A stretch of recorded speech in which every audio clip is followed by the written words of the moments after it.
What's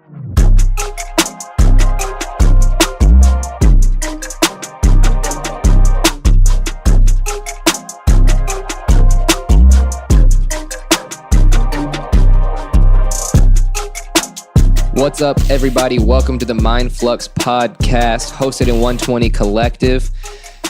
I'm one of your hosts, T-Parm Teach. Our audio producer, Benji Got Beats, is over there giving you guys some good audio. Cheddar Ches, our videographer. I don't know what made Josh laugh so hard. And go ahead and just introduce yourselves. We got our first guest today, and we got our other co-host. So Josh, I'm gonna let you transition that over. You wouldn't even gonna introduce me, man? Yeah, because last time I went to do it, and you stole my thunder. So I get the shortest chair in here. I get my cord is short, so it's just all it's up not on short. Yahdy. You're just further from the point. And they did a live, and I wasn't even included in the Instagram live. So yeah, man, it's all bad. It's crazy. Yeah. But what did you say? He said to introduce yourself. Oh yeah, I'm Josh Matthews. Yeah. Good. Last time I went to introduce you and we messed it up and I didn't know what to do. So I guess we got to figure that out, huh? Yeah. Guess so. And then we have our first guest, Yahdy Hardy. Yahdy, how are you, man? I'm good. I'm good. Had a good bowl of cereal before I came here. So. Yeah, a good bowl of cereal. What kind of cereal? It was the generic brand of Captain Crunch with marshmallows. Okay. And almond milk. I got a crazy fact in terms of cereal. So this girl last night, she was like, tell me something interesting. So I was like, okay. Okay. So think about it. Mm-hmm. You know Fruit Loops, right? Right. Even though they're all different colors. Same taste. Same taste. Yeah, but I knew that. Oh. Were you shook by that? I didn't know that. Oh. Did you Google that? Nah, I Googled interesting facts.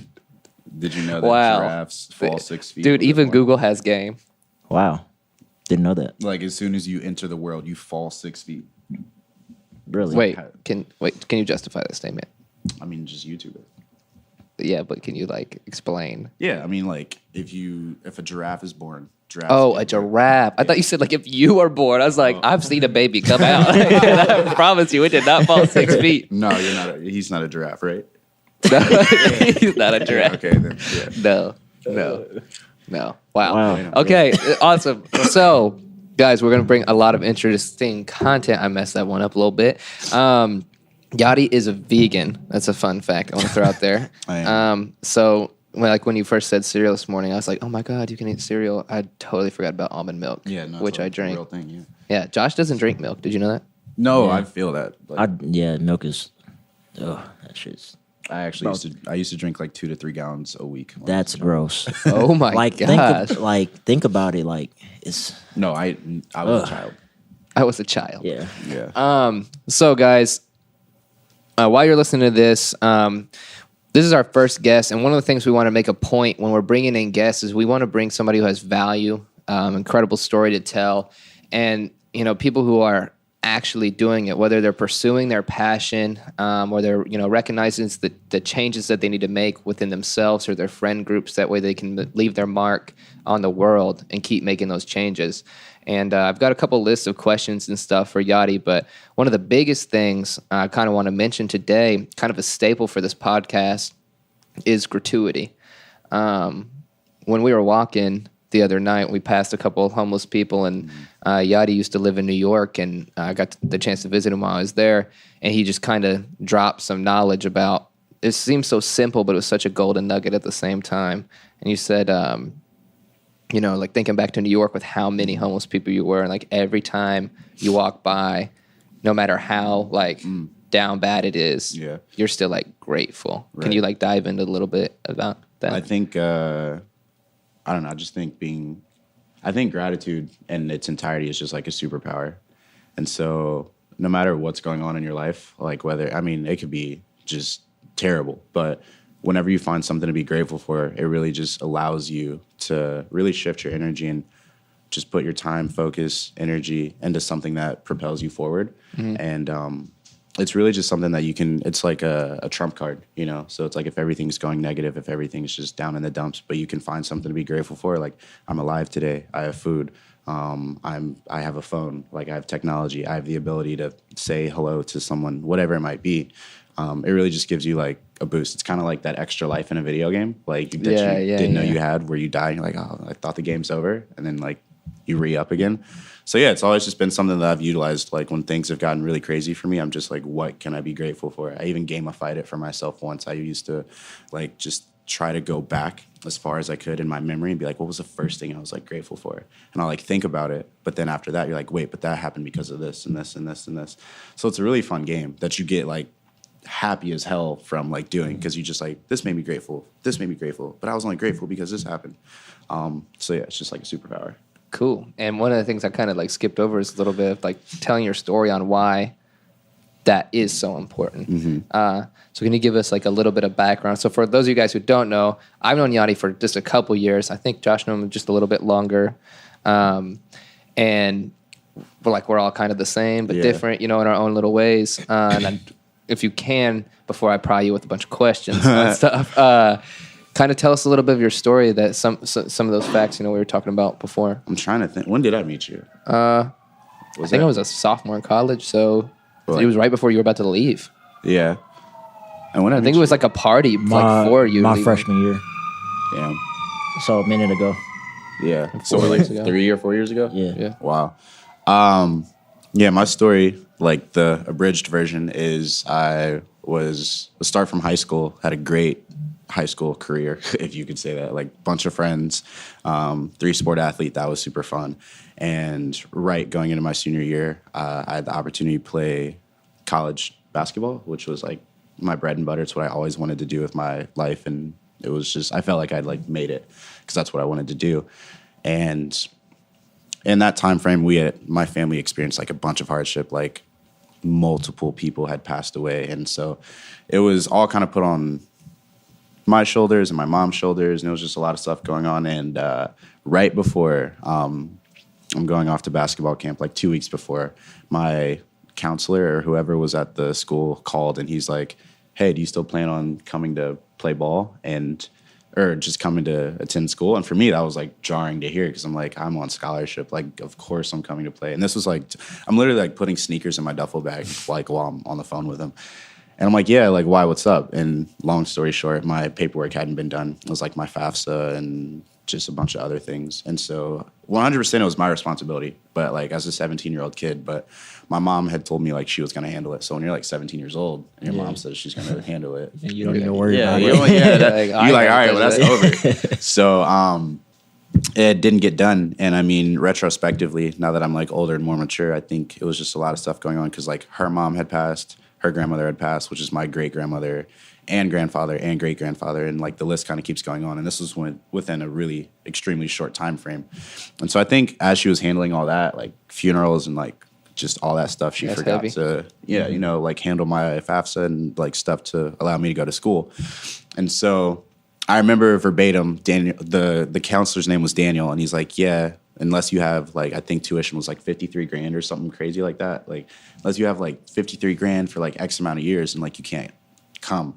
And so that was that. Yeah. So I was pretty shook.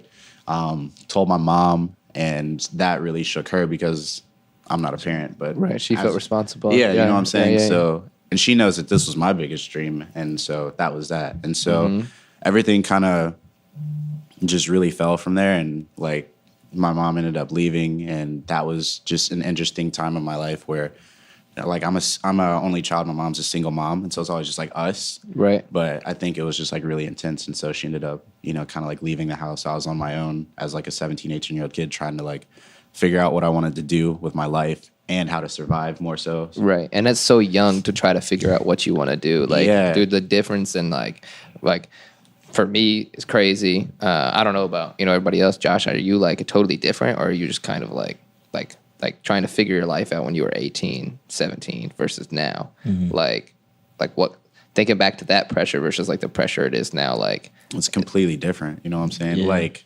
I remember one time, I'm working at Best Buy for who knows how much money they were paying me, probably like $7.15 an hour, like whatever it was back then. And I remember, because my mom was gone, so like bills were coming in the mail, like as they usually do. And I remember opening and I was like, let me see if I can like pay one of these, right? Bro, it was so much money that I didn't have. And that's why I was like, this is crazy. So, I mean, yeah, it really forced me to grow up quickly. And it really helped me in a lot of different areas too. Like I really like learned how to just be a great person and how to just be extremely resourceful. So that was like a benefit of it, but kept going. So I ended up leaving the house because it just wasn't safe to stay there and bills weren't getting paid and a bunch of stuff was taking place. And yeah, I mean, a bunch of things happened in between there, but I started living in my car for a little bit. And after that, I ended up basically going to California from Indiana, then back to New York, then to California. And then I just got back from New York again. And each time I was traveling, it was to figure out more of myself, what I wanted to do, whether it was school, whether it was a job, whether it was, you know, something else.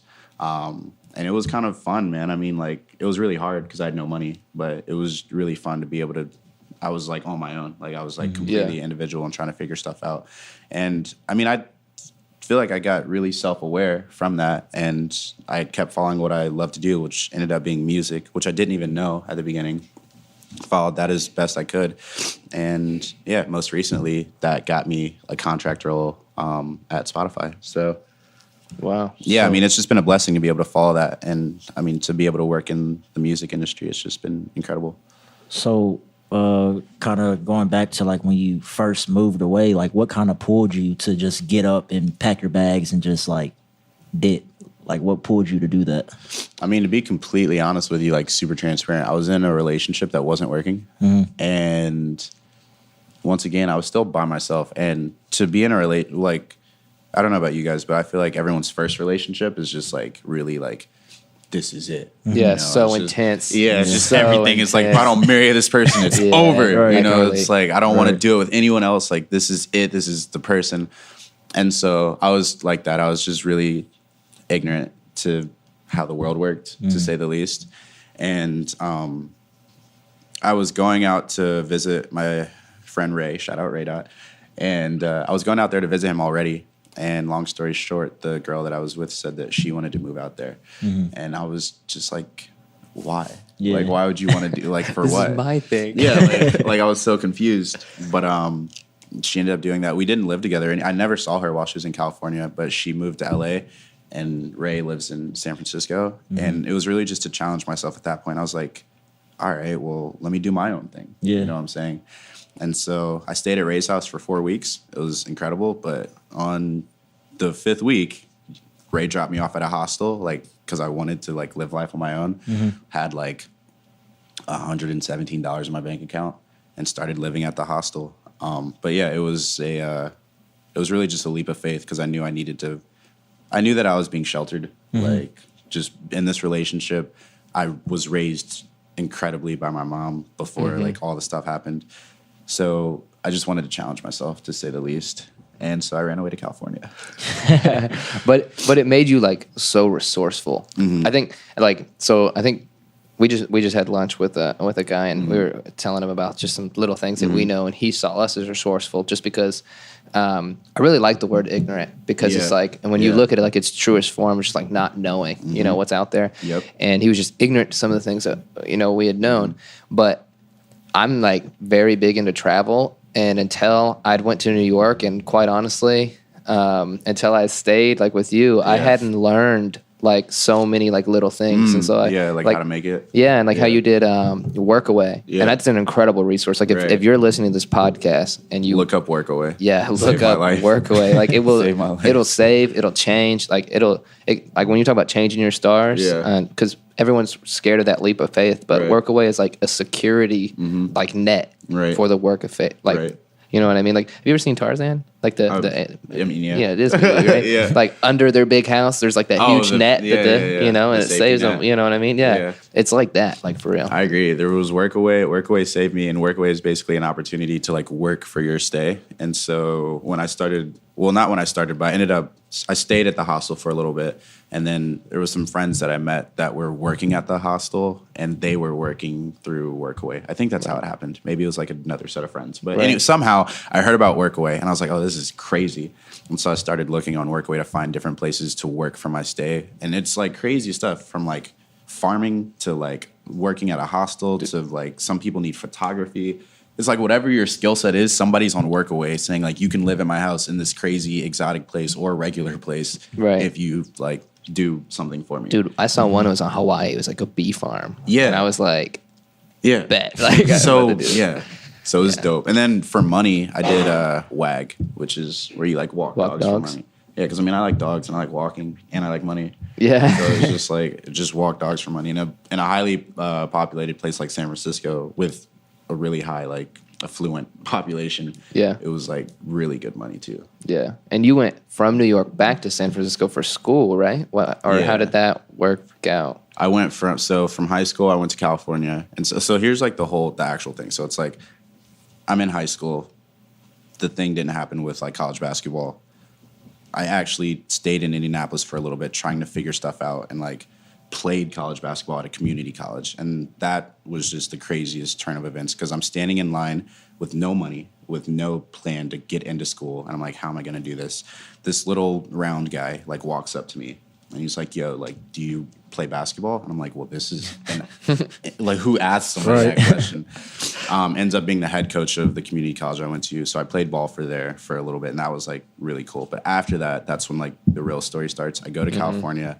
Me going to California the first time was quite literally just me sitting on mountains and meditating and trying to. It sounds so like spiritual, but like I'm just a regular kid, and I was just like, let me think about what I want to do with my life. So I would sit on mountains, stay in the hostel, like try to figure out what I wanted to do. When I went to New York the first time, I was like, why don't I figured out what I wanted to do. I was like, why don't I just work for like TED Talks? Because I love TED Talks.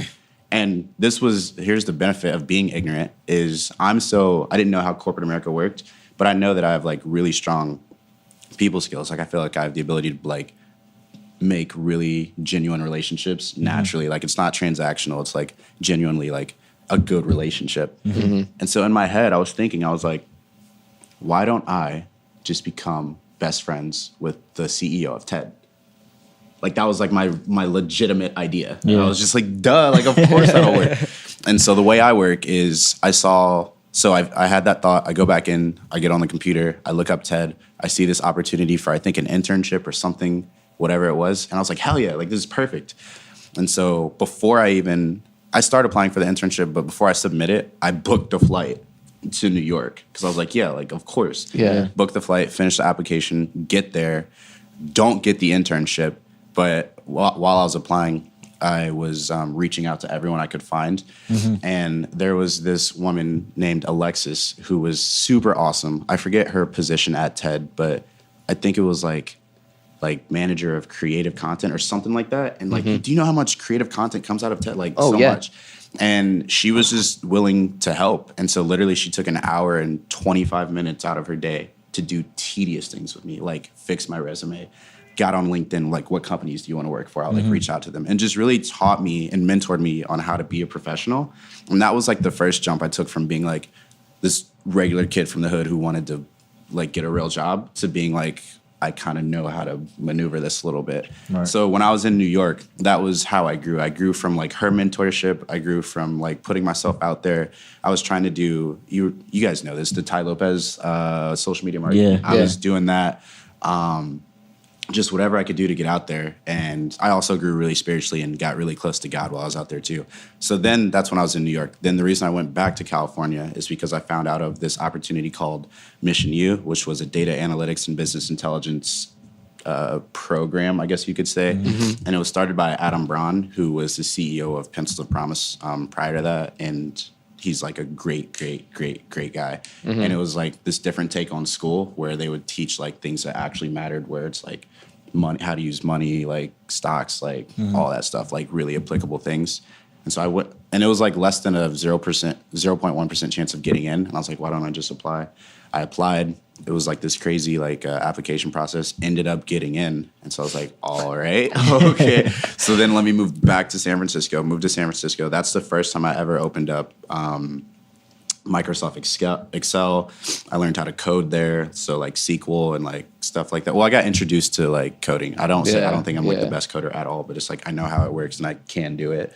And so that was a blessing. And I built a crazy like network there, you know, whether it's from the teachers or like people in different industries. Like that was super cool. And from there, I applied to get a role at Spotify, and I was like, okay, let me try to get this role at Spotify just because like I love music. Because the whole time the story's going on, my love for music is just like increasing like crazy, exponentially. Like, just like you're discovering all kinds of sounds. Oh my and God. like, and people were just like, people were telling me, they're like, dude, your music IQ is like blah blah blah whatever. Like I've never like known a person who can like point out these different things. Like I was able to point out the emotions that artists were trying to create through their sound. Yeah. And like artists were like, how did you know I was going for this? You know what I'm saying? And so I knew that music was my bread and butter. And so I applied for 2 roles at Spotify, which was crazy. And the way God would have it, I actually ended up getting both roles. Yeah. So I had the luxury of choosing between which That's role amazing. I wanted to take. Yeah. Yeah, so that was super cool. And that was then- in New York. right. And so then I moved back to New York. But there's a difference between living in New York the first time and living in New York with money. Yeah. Like, it's like completely different, dog. Like I could like eat, like I had my own place. you could tell by your Instagram. Like, Oh yeah. like you're at glow up listening was parties and like eating food and like God. Yeah. It was crazy. So then that's why I was in New York the second time. So California, New York, California, Right. New York. So and now you're here. So with those transitions, what was like? So I know you first went out there, and that was like your meditation. You're just opening up your mind, I would say, and then the going to New York was like your major like paradigm shift. Right. Is that like straight on? Yeah, I would say so. I would say the first time was definitely like self-awareness first, because it was like, what do you want to do? Yeah. It was like nobody really thinks about that because we're just rushing through like middle school, high school, college, pick a major. Yeah. You know, It's you decide only- your life. You get like one summer to be like, oh, I want to do this. You know what I'm saying? Yeah. And so the first one was like self-awareness. Second one was definitely paradigm shift, where it's just like, this is how it works. And more so than this is how it works is like, you can do this. Yeah. You know what I'm saying? And then from there, back to New York, and then back to California and New York again. That was just like working on those things. It was really just like, this is what I want to do. Like, these are skills I need to acquire when I went to California. So I acquired those skills because Spotify is like a tech company and a music company. You know what I'm saying? Right. More so a tech company than like a music company. Right, their data's crazy. Yeah, this stupid, like it's gnarly. So I was like, let me get some data skills, and then that paralleled with my love and like music IQ really well. So that made me like a perfect candidate. So yeah, I would agree So- with your synopsis there. Did you like? So one of the biggest things of this podcast is mind flux, and so we were talking about how you didn't know what I said before. Yeah. Flux means continuous change. You know, to always be flowing and changing, and Yeah. that's how like we're saying. And there's like an amazing quote, which I'm not gonna be able to pull up because I don't have my hotspot. That basically says like once the brain expands, it doesn't go Yeah. back. Talking about how Yeah. much you learn, right? Exactly. Were you going all over these places knowing that you needed to change, or like chasing like a better opportunity? Like each one was just better than where you're at, or like was it a mix of the both where you're like, I know I need this, but I don't know everything that I need. You know Right. what I'm saying? Like where was Yeah. your head space at on like, why am I actually getting on this flight? Why am Yeah. I moving That's a great across the country? Like you literally live on East Coast, West Coast. Which one's the best coast? Like, It depends on what season of life I'm in. Because I get asked that because I've lived in both places so many times. People are like, is it East Coast or West Coast? I'm like, it just depends on what I'm trying to go for in life. Yeah. Because like they have different, totally different. Yeah. Definitely different. That was a great question. I think humans are like programmed to keep progressing. You know what I'm Yeah, saying? definitely. And so it's like whenever I felt like I was stagnant, it would like hurt. Like it just wouldn't feel good. Like I would get like I can relate. frustrated, like stressed out. And it's not like, I mean, geographically, when you move geographically, it does help. Yeah. You know what I'm Yeah. saying? But like it doesn't have to be geographically, but just in my life, the way it was working, that's how it turned out. And so every time I was like, I can always tell when it's like the end of a season because I felt like I like did what I needed to do there. Yeah. You know what I'm saying? And so when I was in California the first time, when I had that moment of like, this is what I want to do. And then like when I would go back out to meditate the next day, I was like, I feel like this is what I want to do. So it wasn't like I was searching for anything anymore. It was more like, now I need to do this. Gotcha. And so it's always just like that sense of, I mean, you have to be really self-aware to know it, but it's like that sense of like the change of seasons. Like Right. once I accomplished something here, I was just looking for like, now what do I need What to do? to push for, right? Yeah, exactly. That's crazy because like, so that's that's why I opened up the gratuity before your story, Right. Because when you tell like the piece of your story and some things that like pop out to me most definitely is like, and I'm hoping, you know, if you're listening to this right now that you picked up on some extremely crucial key words in your story is that like you wanted that TED internship. So you Right. started reaching out to everybody that you could, Yeah. like everywhere that you could. Yeah. You'd never used Excel, but you have we work with a company that is like massively run on data. Yeah, exactly. You had you even been to New York or San Francisco before? No, not at all. You'd never been in those cities and you had no money and you were 100% alone. Yeah, the whole time. And you're right here alive and Yeah. well. You know Yeah. what I mean? Like you took like an honest leap of faith, but you also realized like, okay, so for example, you got to New York, you didn't get that internship. It's Right. like, okay, well, I got to figure it out. Like there's Right. no talking about, like you had no options, like the no options mentality and like Yeah. how safe that is. I have no option but to change and grow Right. and move. I And agree with that. It's I think that partnered with like you're back against the wall, that mentality. That's the way I like word it. It's all just semantics, but it's like the way I visualize it in my head is like when my back's against the wall, it's like, well, I can't go any farther back. So it's like even if I'm not moving, like let me like scan the area Yeah. and see like which way I can at least like step forward and go there. Partnered with like gratitude, like you're saying, I think that was like one of the craziest things for me because it was just like once my back's against the wall and I'm not dead, Right. I'm kind of grateful that my back's against the wall so I can like look at all these different just aspects because analyze not everyone, I'm sure everyone actually does, but not everyone is aware of the opportunities they have when things get really hard. Yeah. Oh yeah. And I've had so many, like, I remember one specific moment. So, like I said, when I was playing college basketball for a little bit, I would sleep this was my routine. I would sleep in my car. I'd wake up, I'd go to class, then I would go to practice, and then I would shower at the gym after practice.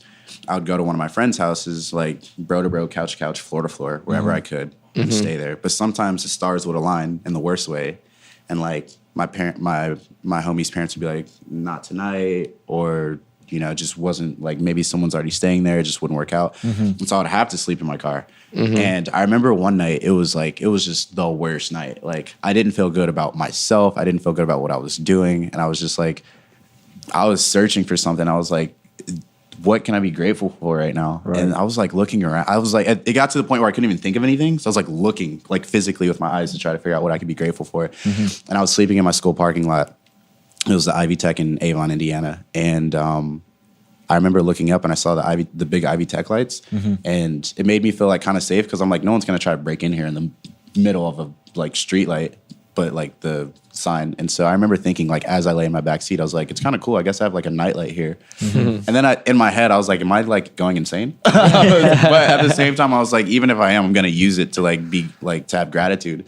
And so, yeah, it was like really cool. Cause like that just made me feel like whenever you're grateful, it makes you feel more comfortable. And so I would always do things like that as I was trying to like go through this, whether it was like no money for food. I was like, what can I be grateful for? It's like, oh, well, this person is like having a nice day. Like that should like it like would like kind of pour onto me. Right. Or if it was like, if it's a nice day, it's just like, at least it's not raining while I'm out here looking Right. for, you know what I'm saying? So, yeah, back to the initial point is just like, it's definitely a superpower, but Right. partnered with when you're going through like turmoil and trying to find your way, it's like the best thing you can use. So with gratitude, is it for you? Is it something that you just like feel or think about, or because some people express it in like different ways? So, Right. like for me, I write what I'm grateful for, Right. and I know there's some people they think about it or they feel it, or Right. like how do you express it most of the time? In different ways, like crazy. I think, have you heard of the 5 love languages? Yeah, Yeah. So it's like, what is it? Like physical touch, words of affirmation, gifts, acts of service, and quality time. Like my number one way to give and receive love is like through physical touch. And so whenever I would like find friends, it would be like the biggest hugs Yeah. of all time. And one thing that I learned how to do since I was away from everyone for so long is I learned how to keep strong relationships with all my friends from like different parts of the world. Because since I lived in a hostel, a bunch of different hostels, people from all across the world were like coming in, checking out. So I would make these crazy strong relationships where we would like go to the beach one day, or we would like go climb a mountain, or we'd go to this crazy party or whatever. And I would have like best friends Yeah. Oh yeah. that would then go back to Quebec Right. or like like Aruba or something Yeah. like that. But I would have their number and stuff. So it's like, since I'm by myself, I had so much time to like message everyone and like keep these strong relationships. And even to this day, it's like I'm known as a person in my friend group that keeps everyone together. Yeah. It's like I'll even text my friends, be like, hey, you need to check on this person, let alone like the people that I need to keep in line with. Yeah. So it's like the way I express gratitude is literally just by reminding people how much I love them. At this point, it has to be annoying for all my friends because like I'm sure they feel obligated to respond, but I tell them all the time, like, you don't even have to like the point is for me to get it out. Yeah. You Yeah. know what I'm saying? So it's like I'll send my friends like good morning text, I love you text, like this is why I'm grateful for you text, like calls, FaceTime, sporadic, whether I met you. What, you guys remember Lauren Harmon at ISU?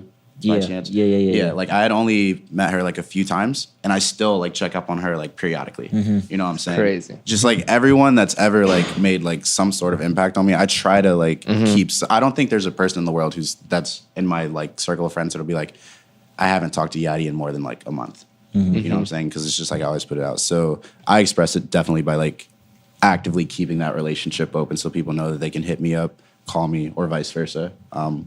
So yeah. That's true when you travel. So Josh he had a really good idea last night. We're about to go to Miami, starting to network with people before we get there. So Right. people are like hashtagging about the tickets and all Yeah. the stuff because we're going to the same event. Yeah. And Josh has met some people through this business, like networking events, like crazy. Yeah. And then you end up like really following and interacting with these people. And the point that I'm about to get to is energy. But I can relate on the same when I went to Europe, this summer, and I was in a hostel, and then Right. I went around bounce to bounce, and then I met some people, and like it's like so intimate when you meet people, whether it's like at a business conference Right. or it's they're like, you're both there to change. Exactly. You're both there to Yeah. learn. You're Yeah. both there to feel something. Right. And then when you get to share it with somebody, whether you just met them or not, it's like you are instantly bonded. You know magical. what I mean? Yeah. Yeah. And you are there like in that experience. And the coolest thing about like something that we can always be grateful for is the technology we have now. Because Yeah. think of like parents or grandparents, literally anybody before the 2000s, Yeah. anything. It's Yeah. like you go across the world, whether it's spring break or study abroad or you pack up and leave, Right.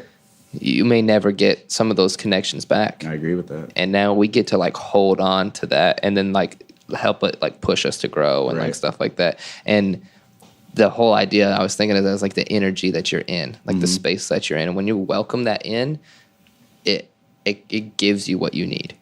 I agree with that. It's like the energy you put out is the energy you get back.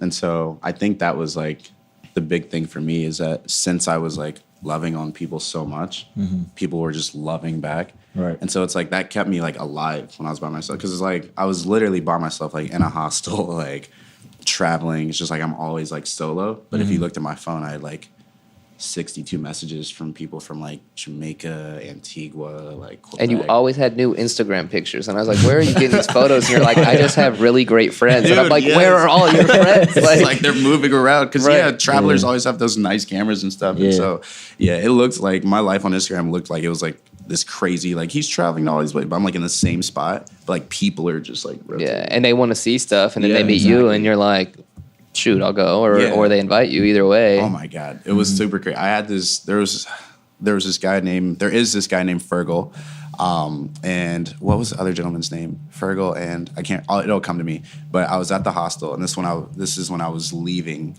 from California the first time to go to New York, and I didn't have enough money for a train ticket to LA to fly out of LA.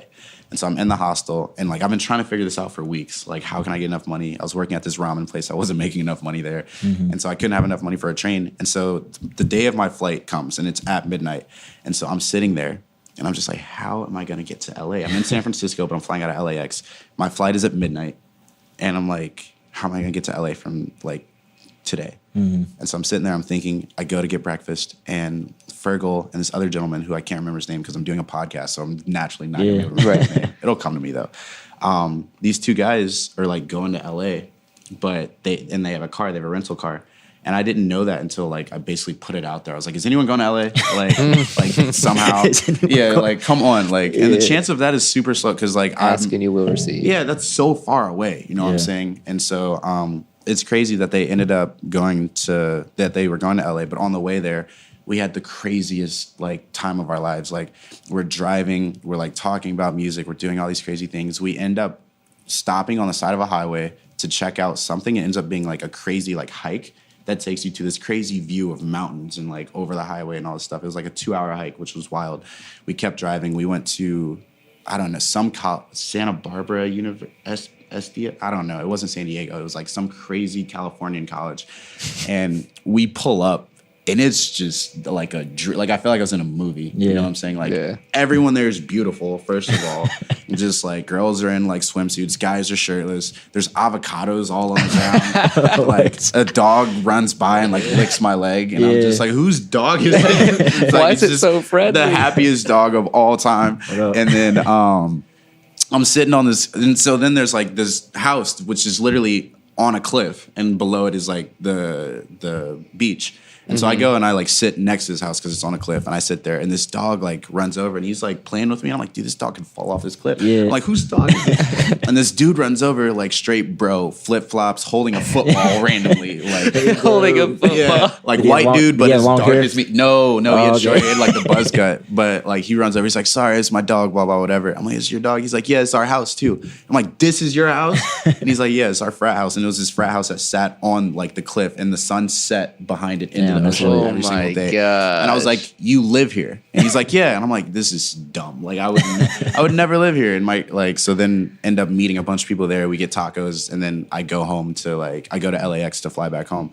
And my grandmother called me in the middle of that, my grandma Pete. And she's like, how is such and such college that you're at? I'm like, this is terrible. And she was like, why? I was like, I would never, ever go to college here. And she was like, why? I was like, who gets good grades here? It's like, I would be on the beach the whole time. Like, I'd be Van Wilder, just like. Van Wilder, staying forever. Man. It was crazy. But yeah, I mean, those are the experiences that you get when you just like try to figure stuff out. It was that back against the wall feeling. Because it's like, I literally had no money. I wasn't going to be able to pay them anything. But it's like. When you put it out there too. Definitely put it out there. It's like you search, how can I make some more money? How can I do this? What's crazy though is you got to the last day. I feel like some people, if they had weeks, they'd be like, I'd do anything, like I'd figure it out. Like that's not always realistic because you have other things to do. Dude. And then like when you have like nothing, like you're not getting financial support from a friend or family or anything. Like you just like you have actual problems to solve. You know what I mean? Like, oh my God. And I'm so like everything in my life is always super duper like within this extremely close time frame of almost not making it happen. And each time it's like just this crazy story of just like something wild taking place. But when I was leaving, this is when I had no idea like how my life was going to go. Like first time when I'm leaving Indianapolis to go to California, I drove to Chicago with Maha.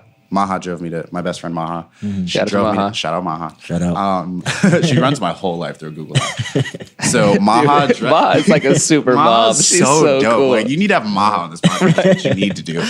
No, seriously, you should have Maha on the podcast. Okay. But so Maha drives me to Chicago, to fly out of Chicago so I can go to California for the first time. Basically pack up my whole life. And I get to Chicago. I stand in line, and long story short, ends up I'm there on the wrong day. Damn. And I'm like, dude, what? Like, I had to organize this whole trip from Maha to like get me to Chicago. I've already said bye to everyone. Like, it's this crazy thing, and I'm just like, and it's such a Yachty thing for me to like plan out everything and it be on the wrong day. Yeah. And so, dude, I get there, I'm stressed out, and I'm like. I'm usually pretty, like, as calm as I am. Like, I don't really experience anxiety too often, which is a blessing. But at this moment, when you're about to go to California for the first time, I was so, like, stressed out, didn't know what to do. And so what I end up doing is I walk all around the airport. I walk all the way to the end of the airport. I walk back. I walk in the terminal. I walk out. I go down an escalator. I go to the bathroom. I come back. All these points are so like important because it's like this random divine timing. And so I do all these like little small steps. And then finally, like, I'm like, all right. And I'm on the phone with Maha the whole time. And we're trying to figure out what to do because like you can't just get another flight. You know what I'm saying? Like, it's not easy. And so I'm on the phone with Mom, I'm trying to figure everything out. And so I walk all the way to the end of the terminal again because I want to be away from everyone like physically. So it's like, let me just sit down and think. And as soon as my butt touches the seat, I hear this crash like from above me, and I'm just like, I have no idea what that was. And I'm still on the phone with Maha. I put I'm holding phone, but I put it down. I look up, and a suitcase is doing cartwheels down an escalator. Yeah. Like down, and I'm like, what is happening? It's so loud, and I see this woman is actually falling down an upwards rising escalator, and so it was second nature. Somehow I still hold the phone, but I hop over the escalator. I sprint up this like escalator, and I like help this woman before she like continues to fall down this thing. Yeah. And so it's like, I can tell that everything is super bad. It's like really intense. There's a loud crash, and I'm like, let me take care of this woman. But the escalator is rising, and she has like long clothes that are like could get drug under. And so I'm like about to pick her up so that she doesn't get drug under the escalator. And finally, like 7 seconds later, because like I caught her at like the middle-ish of the escalator going up, like someone hits like the emergency stop button. And so I'm taking care of her. Talk about this timing. The reason, so she was Hispanic, so she only spoke Spanish. And the only reason that I knew Spanish at that time is because the same girlfriend that I had at that time, she was fluent in Spanish. And so, you know me, it's like, or actually like any guy, it's like first girlfriend, she knows Spanish. I need to know Spanish. Yeah. Right. You know what I'm saying? It's like, let me like press. So it's like, I had been actively practicing Spanish for a long time. And so I was able to communicate with her like about what was happening. And she was saying like my knee, like help, like all this stuff, blah, blah, whatever. Her husband and daughter were upstairs, like at the top of the escalator, and her daughter had ran away because she just saw her mom fall down an escalator. So she's like crying. Husband also didn't speak English, stares at me, no words, communicates 100%, like take care of my wife, or like take care of like whatever, you know what I'm saying? And so he runs away and takes care of the daughter. And so I sit there and I'm helping her, and like, this is a little like fugazi. I'm really not sure what happened here, but like I was in an extremely spiritual part of my life at this point. Yeah. So this woman's like, she tells me her leg is open, and like, so I pull up like her pant leg or whatever. Crazy. Like just very like visually, like I can tell that this is not going to be okay. Yeah. And so, you know what I'm saying? I just try to like caress her and like help her out. And I kind of put my hand like over her like wound a little bit. And she like took a deep breath as if it was like, you know, healing or like helping her out or whatever. And literally in that moment, like, which is such a Yachty thing, like, even though it's like all hell broke loose, like she just fell down, I put my hand over her like wound, and she like has this crazy relief. Comically in my head, I'm like, yo, is this working? What? Am I like healing with superpowers like, right now? I was like, I know Jesus did this, and that's like what I thought about. I was like, well, it's like I believe in God, like let me try to help out. And so I did that, and so that was a crazy blessing. So end up helping her out. Authorities took a really long time to get there, but they end up getting there. They take her off my hands. And so then that's over. And so I kind of go back to being like monotone. How am I gonna solve my problem? Let me figure out what's going on here. And so this lady, she was TSA, and so she was just the person who checked everyone in. And so she saw me walking, and she was like, yo, like, what happened? And so I explained to her what just happened. And so me not really thinking about it, I was like, it's crazy because I'm not even supposed to be here. And so this lady, she was also Hispanic, and she like starts speaking Spanish like really fast, like really intense. But like she was really moved at what happened. But then she started speaking English again. She was like, "Do you see where you are right now?" Because remember, I had walked all the way to the end of the terminal. Right. So nobody would have been able to help her. There was not another person within like 35, 40, 50 feet. She would have fell down the whole thing. Definitely would have like, because she was cartwheeling down, so she would have hit her head. Because I caught her before her head was about to smack into like the escalator. She's like, "Do you see where you are?" And I was just like, I looked around. I was like, the airport. She was like, no. She was like, look at where you are. She was like, you're the only person who's supposed to be here. Right. And then I was just like, damn. I was like, yo. And I'm not going to lie. I like lost it right there. Yeah. But the crazy part about it is that's how I got my flight to California. She was like, let me help you get a new flight. Didn't have to pay for it at all. That's lit. Yeah. So it's like the way, like it's divine timing. It's like because I was ignorant and can't plan my own flight, I show up on the wrong date. The only reason I'm there is to save this woman's life. You know Right, but it was like clearly an honest mistake because like the universe like afforded you this insane situation of like, dude, that is so deep. And, like I feel like I got chills right now. Bro. Like that is so deep. It's crazy because Maha was on the phone with me the whole time. So then literally I think like an hour and 10 minutes has passed. And so it's like she gets me a flight. I'm shook because I have to hurry up and get on this new flight. I'm like running, crying at the same time. Finally get to the wherever I can't think of words right now, but I finally get to where you get on the plane. Yeah.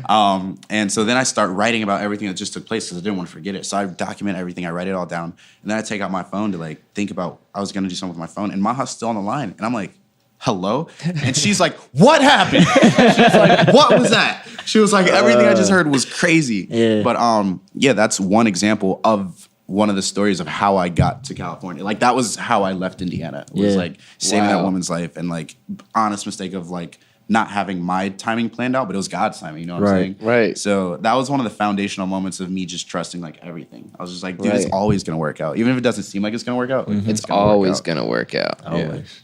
Wow. Always. That's crazy. Dude, that is like that story was so insane. I was like,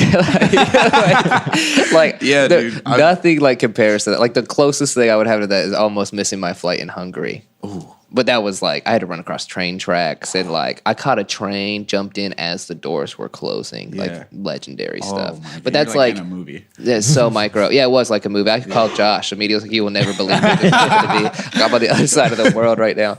And I lost all my money when I first got there. Yeah. So I had no money. And I was on the other side of the world. Oh my God. And it sucked hard. That's scary. But it was still okay. Because I figured it out. And I just made it. But like, dude, that story, but that speaks so much to that energy. Yeah. You know what I mean? Like of like how earlier when I was saying that it goes full circle of like, you know, you're putting these things out and they're coming back and you genuinely made a mistake. Right. And that happens. And like I think some people out there like instead of like so you're beating yourself up trying to figure out, okay, yeah, I made this mistake, but like how can I get here? How can I like what am I gonna do? What am I gonna do? Not like why did I do this? Like I mean there was probably some a little bit of that in there too. And I think a lot of people when they make those small mistakes or big mistakes to be able to detach and look at it genuinely, which may be possible like later, right? You know what I mean? Because then you could take action to be more responsible, blah, blah, blah. And for you to be sitting there, you're like, what do I do? You walked across an entire airport. A few times. And Chicago airport is huge. Like, huge. Dude, that airport is so big. Yeah. Like, it was crazy. And it speaks to the testament of your connections too, because Maha stayed on the phone the entire time. I think Ryan Holland was in the car with her, another friend of mine, and Ryan is like one of the more like, just he goes 110% on everything, like super like type A personality, and as soon as Maha was like, yo, what happened? Ryan's like, give me the phone. What happened? So it's like they both were like on the phone and were like trying to figure out what had happened, which is just so crazy. But I mean, the thing about it is, as my grandma Pete always says, she's like, control what so she says, do what you can do in the natural, and then let God do what he does in the supernatural. And so you don't have to be spiritual, you don't have to be religious, you don't have to be whatever to like believe that quote. But what it means to me is like, do 100% of the things that you can do. So it's like, to me, that means always be a good person. Always like keep your habits in line. Like always like try to grow and develop. And like, if you have something to do it. Like, and you're not always going to be 100%, but like do it the best you can.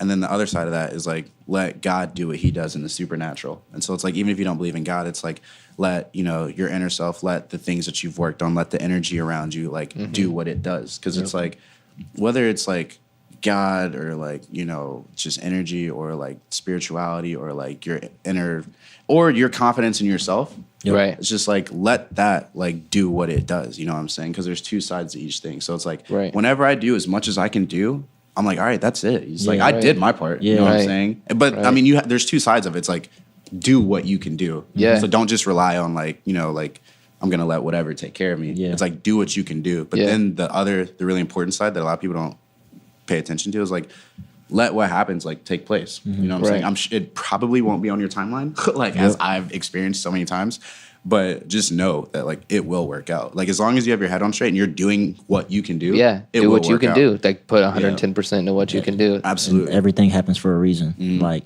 no matter if it's like the worst shit, like it happens. It's supposed to. Like because I mean, if it doesn't happen, you don't grow. Exactly. You know what I'm saying? Exactly. Like if I didn't have that airport save that woman's life experience, I would not be as confident as I am today in things working out. Because there was no way for me to get to Los Angeles after that. But that's transpired into so many different, like even to like nowadays, it was like, there was this gig that I was trying to get and it was the perfect gig.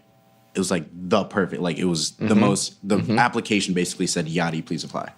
So I applied for it, ended up not getting it. Right. And so I was like, wow, okay, like I guess God has something bigger for me, you know what I'm saying? And so I was still kind of shook because I was like, that was perfect for me. Out of nowhere, an even more like I couldn't think of a better Right. like more perfect popped up, and I was like, no way. Yeah. Like this is way better than what I thought was the best for me. And so it's just like you don't know what you don't know. Right. So it's like I know that it's such a good thing I'm not God. You know what I'm saying? Because Right. like if I was God, the world would look like lines. You know what I'm saying? So it's like I can't plan out all these like crazy like micro consistencies and stuff like that.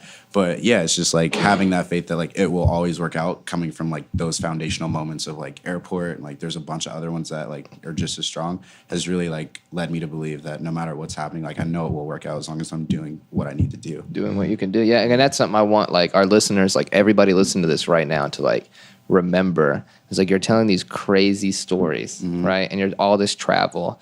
And to some people, I don't think like after going through 45 minutes of this, 50 minutes of this, they might forget the disconnect of where this all started. Right. Like this started with you visibly on the surface losing everything. Yeah. Everything that you had at a young age. And then having to do everything on your own. And then still like through these experience of like making honest mistakes and it working out because you were doing everything that you can do. And when you said, I've done my part, that takes us into like another side of this podcast is about, you know, like pursuing those passions and using the things that change you to pursue art or music or business or exercise or keep your regular job and pursue a family, whatever it may be. And to be able to confidently say, not with a chip on your shoulder, not aggressively, but to be able to say, I've done my part. Right. It's a balance, man. Yeah, like that's, and to say it with like the most honest intentions. Right. It'd be like, so for example, Josh and I own a business together, right? We get a new client. If we both do everything we're supposed to do, we'll get everything that we're supposed to get. And so will the business. And if it doesn't, we can go back and look and dissect, right? But if, say, one of us is having a bad day or one of us is going through something else or something, and we've got our little roles on a list, and we're like, oh, I did my part. I go figure it out. There's two different ways to say the same thing. Yeah, exactly. And that's so deep. Like you've had a couple like little golden nuggets, man. Like you said a couple little golden nuggets in here that like I can't wait to do the post show notes and like stuff. Man, yeah, I need to hear them too. I don't even know. Like it's crazy, man. Yeah, I'm so grateful for like all the hard stuff because it's like that's the stuff that really builds you. You know what I'm saying? So it's like if you say, I said it's like 4 times just now, but when you do all that you can do. And let's say you get 98 out of 100 things. Those 2 things that like you didn't do, it's like, why didn't I do them? Or was I not able to do them? So then you have what's way better than relying on, you know, the other things is an action plan. You're like, oh, I need to work on these 2 things. Yeah. So then you're actively like gaining a skill here. You need to meet this person. You need to learn how to do this. So it's like, that's the cool part to me is like, I'm going to do everything I can do. And then if I see that there's something else I need to do, it's like, oh, I need to know this person in order for this to get done. Oh, I need to know how to code in order for this, you know, opportunity to arise. Oh, I need to know how to, you know, do this, that, and the other for like X to take place. That's when you start working on those things. But I think the part that hurts a lot of people is oftentimes you can't acquire what you need in like a day. Definitely not. Like, and you're not going to figure out exactly what you love like so instantly. It's like we harp on that so aggressively, but to be honest, I still don't have it figured out. You know what I mean? Yeah. Like, I mean, I love people. Yeah. I love communicating. Like this, doing like this, I think I'm like falling in love with this, like the whole process. Right. You know what I mean? But I fall in love with new things every day. And that's what, like, I have a question on here that I think is extremely important. It's how you said, like, how music grew for you. And you landed a job with Spotify. Right. You know what I mean? And like other things are going well for the future. Yeah. So like how has that pursuit of like accepting the love that you were getting and giving to music changed your life? Like what and not only like on a deep level, like actual experiences. Like cuz you've seen some, like, were you at Meek Mill's listening party? Yeah. Our team like planned that. Like I mean party. Meek Mill's listening party. And like on top of everything happening in society right now, like that is a huge deal on so many levels past music. Right. And what are some more of those like little experiences? I mean, there's so many. I think that, well, first of all, like finding your passion is just one of the craziest, questions of like 2018, 2019. Wow. It was like, 20. everybody has that Yeah. one time where Yeah. like, yeah, okay. So anyways, 20, that's my one. But yeah, it's one of the biggest questions ever. And I think one of the biggest ways you find your passion is just to try everything. Yeah. 'Cause I mean, like I started off at TED, you know what I'm saying? And before that, it was just like basketball. So it was like, I wanted to be a basketball player. Right. I didn't think I was going to go pro, but I knew I could play college ball. Didn't work out. I was like, okay, what do I want to do? I was like, TED. I love, what does TED stand for? Technology, education, and design, entertainment and design, something like that. I was like, I love those three things. TED, boom. Didn't work out. I was like, okay, what do I want to do after that? I was like, I don't know, but I feel like I need to have some concrete skills to Right. like, do anything. So I was like, Right. go to school. And then once I was in school, all that whole time, like there were different experiences where music was brewing up, and people were telling me, they're like, you really understand music. It was like, this is really your thing. Because I mean, in the beginning, like when I was homeless, I stayed in, shout out DG, my brother, stayed in Darius Gill. I stayed in his studio for a while. And so while I was in there, that's like when I started to understand music and stuff. So it's like, before I get into the second question, it's just like finding your passion just comes from like trying everything. And like, Yeah. what do people tell you you're good at? Because for a while I was like, I love music so much, I was afraid to go after it. That's why I didn't apply for a music job in the beginning, because I was like, I love this. Yeah. I was like, if I don't get it, I'll like be heartbroken. You know what Yeah. I'm saying? So it just took a while to like find that, but I just tried everything, and then it all circles back around. But as far as like how music is like, my passion for music has transformed my life. Number one thing is that I met Janet Jackson. So it's like, Whoa. I feel like I can retire. You know what I'm saying? Yeah. So, I mean, I met Janet and I was like, oh, it's over. You know what I'm saying? Like, I don't need to do anything else in my entire career. I was like, it's over. And she was awesome. She was super nice. And she gave me a t-shirt to give to my grandma Pete, because my grandma that's Pete what's up. loves Janet. Man, that is so like serious. Like An icon. yeah, like that's like Icon. that's like dope. And your grandma's gonna be like, Oh, my God. so she's gonna be so proud of you. And Yeah, like, yeah. she lives vicariously through me. And so when I told her, I was like, yo, Grandma Pete, like, I'm going to meet Janet. And she was like, oh, okay. Like, make sure you get a picture, blah, blah, whatever. I was like, yeah, I'm going to try. My Grandma Pete was like, what? And I was like, what? She's like, oh, no, ain't no trying. Yeah, you She's gotta like, do you that get shit. this picture of Janet. I'm like, okay. You She's can't like, come back home. Yeah, exactly. She's like, if you don't get this picture of Janet, I don't know. I'm just saying, like, don't come ringing my. I'm like, all right, yo, I'm going to get this picture.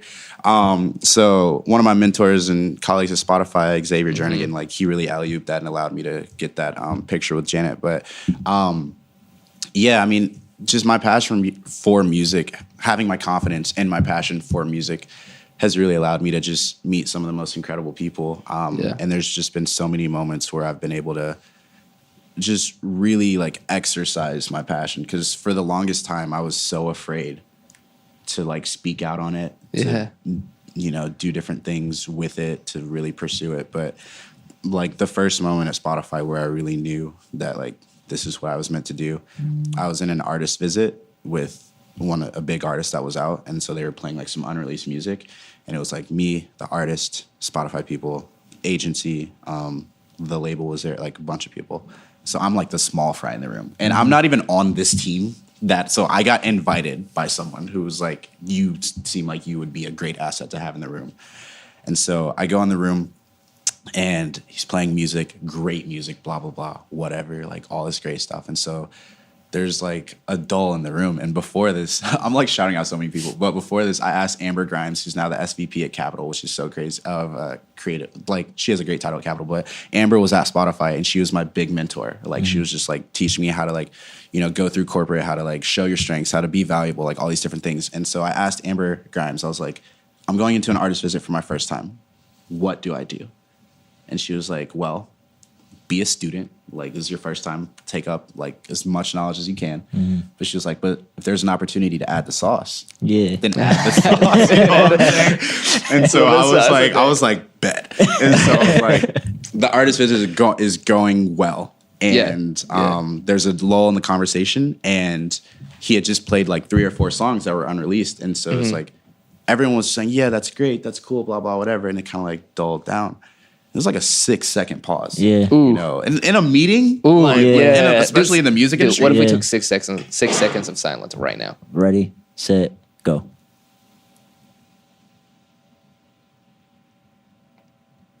Yeah, that's a long ass fucking time. That's a long time. Cringy, man. Yeah. Cringy. And so there was like a 6-second pause. And in my head, I was like, am I supposed to add the sauce at like 3 seconds? Then in like 4 or 5 seconds, I was like, gotta add the sauce. Yeah. And so I was like, yo, like, and no one expected me to speak. You know, it's like when you're in that meeting that like no one expects you to speak in. Yeah. I'm like, and I'm so nervous, dude, because it's like, I'm not even supposed to be in this meeting. I got invited, but like, whatever. And I was like, yo, man, like, the songs you just played were super dope because of, and I remembered him speaking about a bunch of different things when we were just talking. I was like, I hear this in your music. I was like, I hear it here in the first verse. In the second verse, I hear it here. And the second song on the bridge right here, I hear it here. I was like, the way you concluded the fourth song really resonated because in the first song, you said this. If you're going to have this in the set, let's go this way. People are going to be able to come back to this, blah, blah, whatever. And so I'm just like nerding Everybody's out. sitting there going, Dude, but like that's like my thing. Like I really like, I hear the like creative artistry from where they're trying to take it. And so I was like, this is what you're doing. And so then there was another like 3-second pause after I finished because I had been speaking so fast that like no one could really catch on to what I was saying just yet. And then finally, when people caught up, the artist was like, yeah. He was like, no. He was like, dude, of course, yes. He's like, this is exactly what I'm trying to do. He was like, that is wild. He's like, yeah, absolutely. He was like, thank you for articulating that. He was like, that is what I'm going for. Yeah. And so then I kind of went back to my shell because I'm like, all right, I already spoke. I was like, thanks. You know what I'm saying? And so after that, that was one of those things where then I got invited to dinner after that with the agency and the label. And then I got invited to like a show like where he was performing. And then at the show, I met some other really important people. So I was like, if you just like really like put it out there, like what you're good at, what you love, if you put it out there, like it'll reward you. Right. But I was so afraid of that in the beginning. Test for your thing. That was, I think we said that in the episode 0 or episode 1, and we put it on our social media too. Test for your thing. Man. Test for your thing, and then take control. Yeah. And one other thing too, I think is very important that you spoke up. Like, what if you never spoke up? Like, closed mouths don't get fed. Don't get fed. Like, that's crazy. That hits, bro. That hits. Because I almost didn't do it. Like, I really almost didn't do it. But it was that moment. That was like one of the first moments at Spotify where people were like just recognizing like, oh, this kid gets it. Like, I didn't get a lot of stuff at Spotify. But like the one thing I did get was like the music aspect. So it was a whole blessing that really kind of like just transformed into something really special that has gotten me to where I'm at now. That's awesome. Well, so I mean, we talked about what you've been going through and whatnot. So where does you see Yahdy being in the next, like, what's your vision moving forward? Like, I know you probably don't because you're the type of person, you're just figuring it out like we all are. But like, if you had an idea, like what direction do you want your life to go in next? I'm just, I mean, and there's a lot of different areas personally. Like the reason I do everything is to just really, really, really rebuild the relationship with my mom. And it's been like a 6 to 7 year process to when we weren't speaking. So now, like, when she calls me, I answer and have a full conversation. Like, in between there, it was, like, a few texts. Maybe, like, I might respond. I might just let her speak. But now we've gotten to the point, over 6.5 years, where we're, like, communicating. And, like, I just want to really rebuild that. Because, I mean, you only get one mom, you know what I'm saying? So that's been my, like, prio for 6 years. And so I really think this 2019, like, especially with, like, the increase in a lot of different areas I'm having, that'll really allow me to put more energy into that. So that's number one, is like I want to really rebuild that relationship with my mom. Number 2, professionally, is my biggest thing. I've always had a knack for building relationships with really influential people. It's never felt transactional. It's never felt like, you know, I'm doing this to get that. It never felt like I'm stargazing. It was just like I really resonate with these really like influential people, and especially like when it comes to art and music. And so it's like I just want to be in a position where it's my job to like have these relationships and to really influence them to be the best versions of themselves, to really create the best art that they can create, and really help them figure that out, because that's like my knack and that's what I've done. And so I've gotten a taste of that. Like I've gotten a few tastes of that when I like at different points. And so I'm trying to find a way to make that like my foundation. Like, this is what I do. And like everybody knows that. So I'm super grateful to just, you know what I'm saying? Like, I'm super grateful just to be in the position to be able to like do that. And then lastly is, I mean, just coming from where I've come from, of having no money for the far majority of my life. I'm super excited just to be able to have money. And the reason for that is to be able to give. You know what I'm saying? Because I've given my time. I've always given like emotional support for anyone who needs it, like 2 to 3 hour phone calls. Like, I'm there, hugs and all that stuff. But it's like, I want to be able to like give resourcefully, like with money and like with like time and like doing things like that. So it's like I want to be able to just help people out with more concrete things. The first time I was able to do that was right when I was leaving New York this last time to come here. Now I'm in Indy. My best friend in New York, she's a musician. She's awesome, like has a beautiful voice, like so crazy. And she helped me out the first time I was in New York. And so right when I was leaving, like we hung out. I surprised her at her performance. She murdered the performance. I wrote her a super long note. That's one of the things I do for all my friends. Like when I'm leaving, I'll like write you the longest note ever. It's probably annoying to read, but within the note, I just slid in like $100 just because, like, you know, because you had it. Yeah, because she was. I mean, we all go through it, and she was going through it a little bit, where she was trying to like, you know, make ends meet or whatever, and she was trying to go back to California and Seattle to see her family, so that costs a bunch, and like she's trying to get her art to work and like all these different things, and like working this job, and so yeah, I was just like, yo, it was like looked at my bank account, I was like, I can help. Yeah, you know what I'm saying? She didn't ask for it; it was just surprised, put it in there. It was actually hidden, and then once she got to Seattle, because she was going to visit her family, she like opened it up, didn't even know that it was there, and she hit me up and told me she was like crying and just was so grateful. But it's that stuff, bro. And she'll like, never forget. You know what I'm saying? It's just like I mean, I'm super grateful to have money because like that's dope. Because like I've been broke for so long, like below broke. Yeah, but like just to like, I'm excited to have it so that I can give it. Yeah, you know what I'm saying? Yeah. Like, and now you know how to live like within your means. Seriously, yeah, you know what I'm like saying? you know what you really need. I'm so grateful that I don't know why, but I was never one of the, like when I got money, it wasn't like I was just like Gucci belt. Yeah. Like one thing I do want is a grill, low key. Like, so like when I have like even more, you know what I'm saying? Because I haven't made it, I've just saved up all the money I made. So it's not like I'm like raking, but it's just like I want to be able to help so many people because so many people help me, bro. Right. Bro, couch, floor. Like people have bought me meals. People have let me stay at their couch. People have like driven me places. Like so many. The reason I'm able to do this is because so many people have helped me. Right. You know what I'm saying? And so I want to be able to give that back out and just really like make that come full circle. Yeah, I really feel that. And for anybody watching, like on the YouTube, you saw me check my phone a couple times. We're running out of camera space, so we're gonna switch that over real quick so people will hear us real quick while we're closing out. Let me put this on airplane. Here you go, Sanchez. Dude, that like segue like perfectly to like close out too. It's just like thinking of like your story, where you've been, where you're going, and I have to know. Now I know the obvious answer you're gonna pick. Spotify or Apple Music, and but here's why: make a legitimate argument for both. I'm prepared because you got to know both. I'm prepared. And is it like the Android Apple argument or no? It's not like the Android Apple argument. Do I need to go into that one, or you just want to go into Spotify? Yeah, just like you can just go in. It's not like the Android Apple argument because I mean I have an iPhone, but if it's Spotify or Apple, they're both great.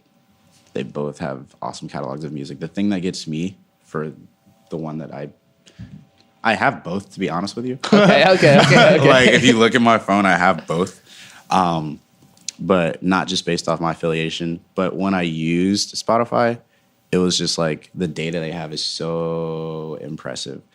Like they will introduce me to songs that I didn't know that I needed to know. You know what I'm saying? Deep. It's crazy. And so, I mean, Apple Music is still great. Like, I'm not going to bash Apple. I have Apple Music. Like, I'm giving them $10 a month. Right. You know what I'm saying? So it's like I completely support Apple Music. And plus, like, their marketing is phenomenal. Beats One is super dope. Like, every show for all these artists, whether it's Drake, Nicki Minaj, Anderson .Paak, DJ Khaled, Travis Scott, like, you can tell how much I use Apple Music just by knowing all the shows. But, like, at the same time, it's like, for the type of listener I am, because I think everyone should make their own like opinion. For the type of listener I am, I'm not necessarily the most passive listener. I'm a very active listener. So being able to like choose exactly what I want to listen to and then have like these high quality, like very intelligent recommendations like be introduced to me is just like giving like candy to a baby. You know what I'm saying? Right. It's just like that's just it for me. But I know other reasons for if you're a different type of listener that Apple Music would so it's just what you know. Okay. It's just where I'm at in my life right now and the type of listener I am. Yeah, I was hoping that you would bring like that sauce and not just be like Spotify. blah, blah, blah, Listen, because nah. And then another question I have is I hope some people can see. It's behind you, so you can't really see that well. Your hair. Yeah, what about it? How long have you been growing it? And like when it comes to like so you're meeting people all the time, right? Like you have like yourself, like your brand. And we kind of talk about that stuff a lot. We haven't really introduced that idea onto the podcast of like branding yourself and like what your sauce is. Right. And you've kind of told us a lot about what your sauce is. Right. Do you think the hair is part of it? How long have Man. you grown it? I think I actually asked one of my best friends, Corey Gardner. I was like, if you were to try to describe me without saying I'm black and without saying that I have super long hair, like how would you do it? And he was like, I don't know. You know, he's like, whenever I try to point people out, he's like, yo, it's the dude with the hair.